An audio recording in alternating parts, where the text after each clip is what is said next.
தை மாதத்தில் வரக்கூடிய பௌர்ணமியும் பூச நட்சத்திரமும் இணைந்து வரக்கூடிய அற்புதமான திருநாள் தான் தைப்பூசம்.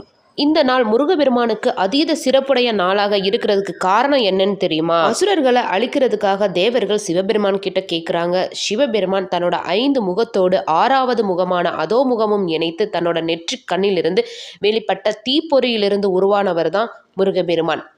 பார்வதி தேவி தேவர்களை அழிப்பதற்காக தன்னோட முழு சக்திகளையும் ஒன்றிணைத்து வேலாக மாற்றி அந்த ஞான வேலை முருகப்பெருமானுக்கு கொடுத்த நாள் தான் இந்த தைப்பூசம். அந்த சக்தி வேலை கொண்டுதான் முருகப்பெருமான் திருச்செந்தூர்ல அசுரர்களை வதம் பண்ணாரு. சூரனை சம்ஹாரம் பண்ணும்போது இருக்கக்கூடிய அந்த சஷ்டி விரதம் 7 நாளும் எவ்வளோ சிறப்புடையதோ அதே மாதிரி அசுரர்களை அழிக்கிறதுக்கு பயன்படுத்திய வேலை வாங்கின இந்த தைப்பூசமும் அவ்வளோ சிறப்பானது முருகப்பெருமானுக்கு. தைப்பூச விரதம் நிறைய பேர் மாலை போட்டு 48 நாள் ஒரு மண்டல விரதம் இருப்பாங்க.